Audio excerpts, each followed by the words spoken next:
warahmatullahi wabarakatuh. Kami dari kelompok 1 akan mempresentasikan hasil kerja kelompok kami mengenai pemikiran ekonomi Yunani kuno dan implikasinya dalam perkembangan ilmu ekonomi. Kelompok kami beranggotakan 3 orang.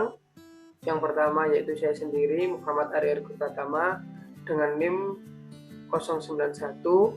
Yang kedua ada Taufikur Rahman dengan NIM 092. Yang ketiga ada Irsyadul Ibad Abdillah dengan NIM 107.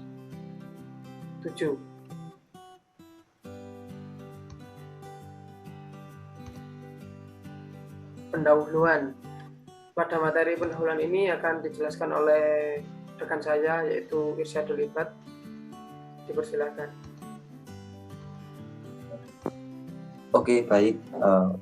Untuk materi pendahuluan tentang pemikiran ekonomi Yunani kuno dan implikasinya dalam perkembangan ilmu ekonomi.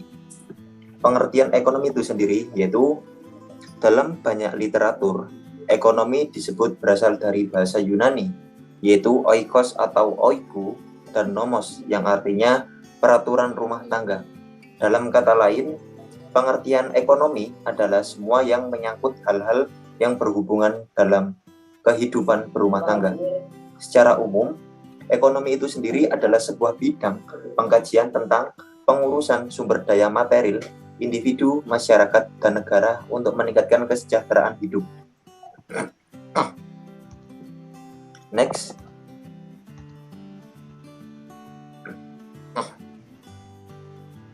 Zaman dahulu, pada masa Yunani kuno, pembahasan tentang ekonomi masih merupakan bagian dari suatu filsafat.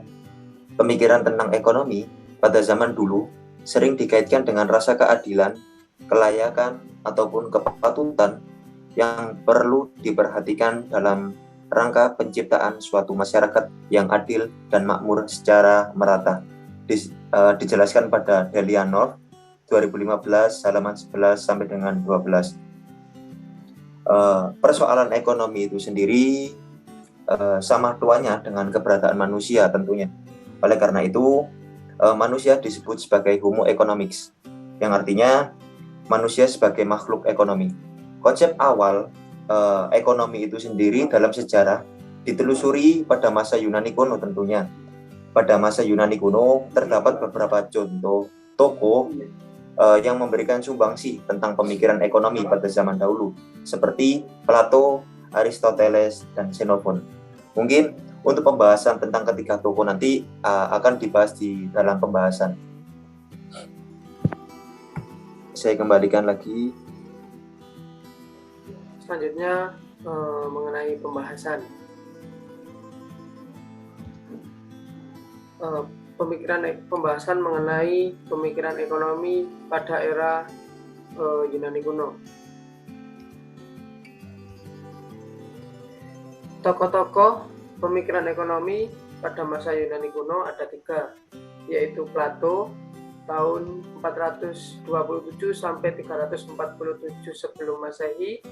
Yang kedua ada Aristoteles tahun 384 sampai 322 sebelum Masehi.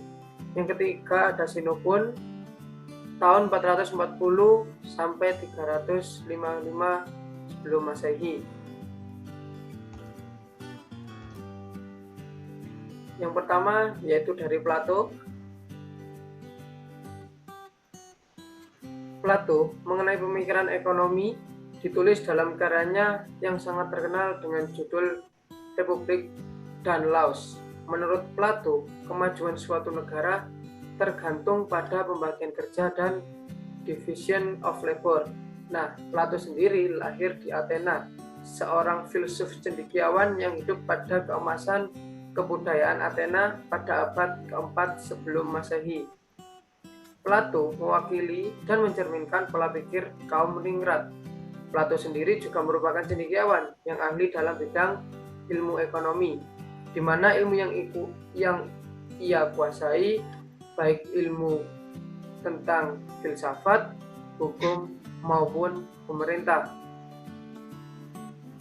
dalam bukunya Republic of dan Laos yang ada dua ini, menurut buku Republik, ia mengemukakan gagasannya mengenai apa itu keadilan, what is justice, dan negara ideal, the ideal state. Dalam buku Republik, Plato menganggap manusia sebagai makhluk sosial. Sebagai seorang individu, manusia tidak dapat memenuhi kebutuhannya sendiri. Ia tidak percaya pada individu, sehingga menganjurkan agar hak kepemilikan pribadi dihapus. Tujuannya agar masyarakat terhindar dari kejahatan yang mungkin timbul dari kepemilikan kekayaan pribadi. Selanjutnya, menurut Plato, kemajuan suatu negara tergantung pada pembagian kerja atau division of labor yang timbul secara alamiah pada masyarakat. Lebih lanjut, menurut Plato ada 3 jenis pekerjaan yang dilakukan oleh manusia, yaitu pekerjaan sebagai pengatur atau penguasa, yang kedua ada tentara, dan para pekerja. Para pekerja merupakan golongan terendah yang boleh mengumpulkan harta dan mengejar laba. Next.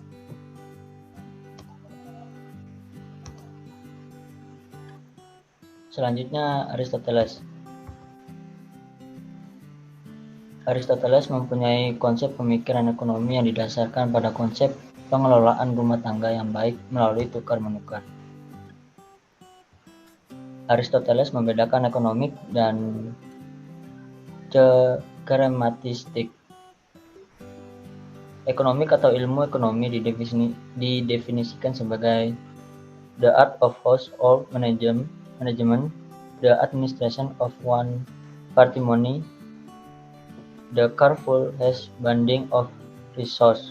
Sedangkan gramatistik mengimplikasikan penggunaan sumber daya alam atau keterampilan manusia untuk tujuan-tujuan yang bersifat akuisitif dan gramatistik. Aristoteles memandang bahwa ekonomi itu tentang pertukaran barang dan kegunaan uang dalam pertukaran barang tersebut. Pertukaran barang, exchange of commodity, dan kegunaan uang dalam pertukaran barang tersebut. Aristoteles menolak kehadiran uang dan pinjaman meminjam uang dengan bunga. Uang hanya sebagai alat tukar menukar saja. Jika menumpuk kekayaan dengan jalan minta atau mengambil riba, maka uang menjadi mandul atau tidak produktif, sehingga menimbulkan kesenjangan ekonomi, korupsi, dan pemborosan. Selanjutnya,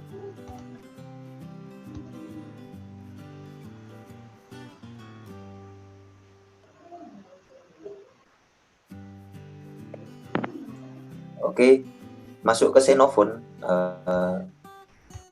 tahun 440 hingga sampai dengan 355 sebelum Masehi.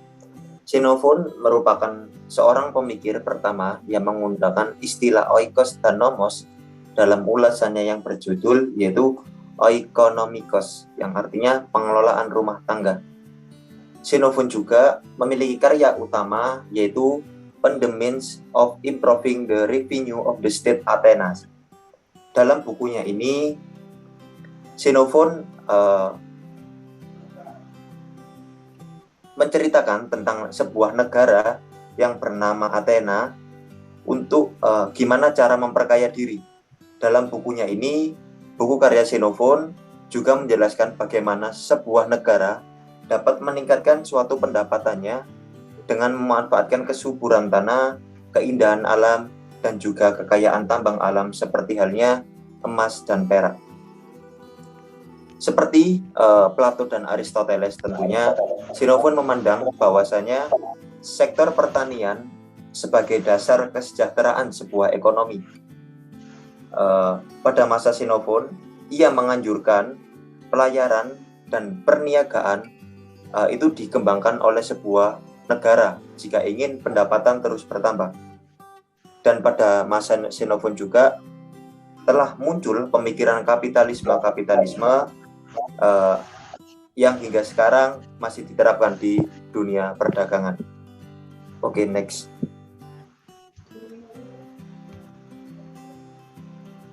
Selanjutnya kita akan membahas mengenai implikasi pemikir filosof dalam ilmu ekonomi modern.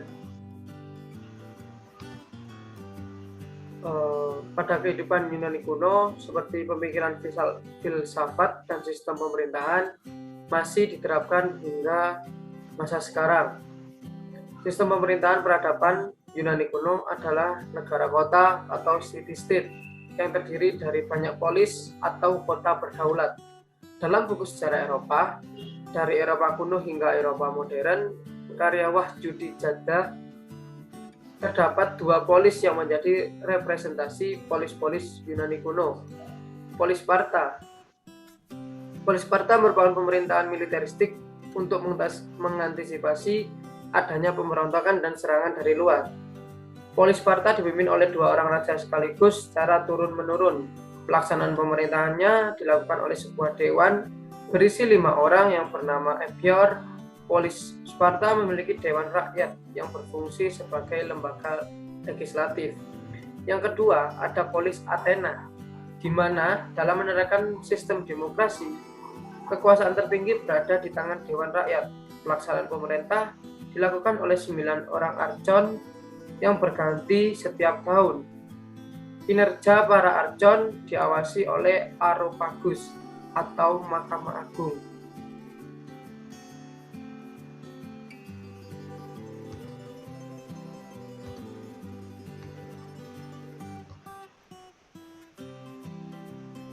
Selanjutnya, ada implikasi pemikir filosof Yunani kuno dalam ekonomi modern dilihat dari sisi pemikir pada saat itu, yaitu ada Plato, di mana jika permintaan terhadap barang dan jasa meningkat, maka produksi akan barang dan jasa tersebut juga akan meningkat, serta teori Plato yang masih relevan dengan keadaan sekarang adalah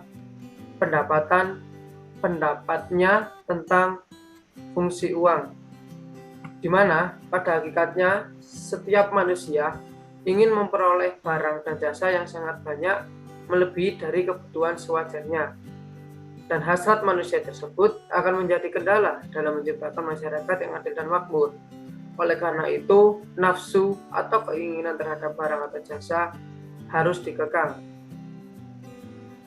Dengan ini, keinginan terhadap barang dan jasa dapat terkendali, sehingga barang dan jasa yang diproduksi dapat berjalan sesuai dengan keadaan di dalam pasar.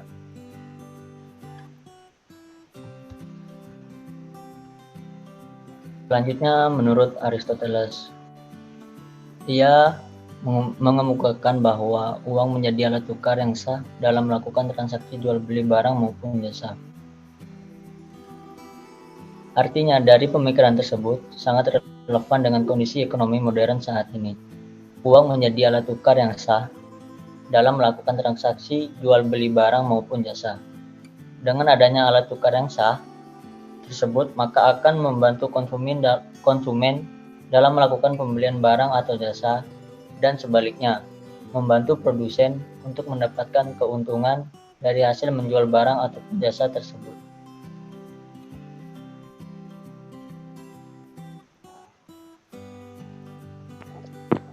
Yang ketiga ada Xenophon.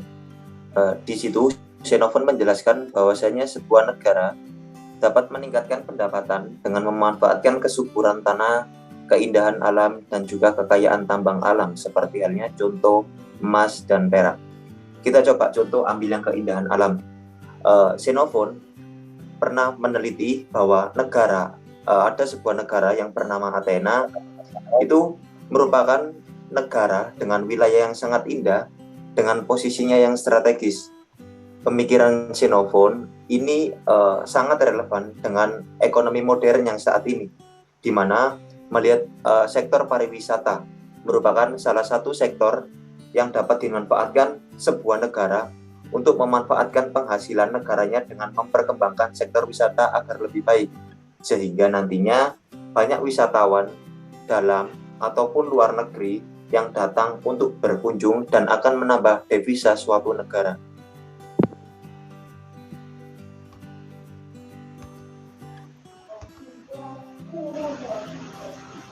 selanjutnya yaitu penutup. Di dalam penutup ini ada kesimpulan mengenai pemikiran ekonomi Yunani kuno.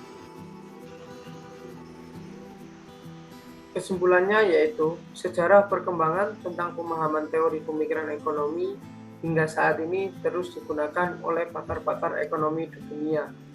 Pemikiran ekonomi zaman Yunani kuno merupakan salah satu awal terciptanya ide-ide pemikiran ekonomi yang kemudian tahun demi tahun dikembangkan dan diperbaiki oleh para filsuf ekonomi lainnya untuk menyesuaikan dengan keadaan ekonomi sekarang, atau dapat dikatakan disesuaikan dengan ekonomi modern.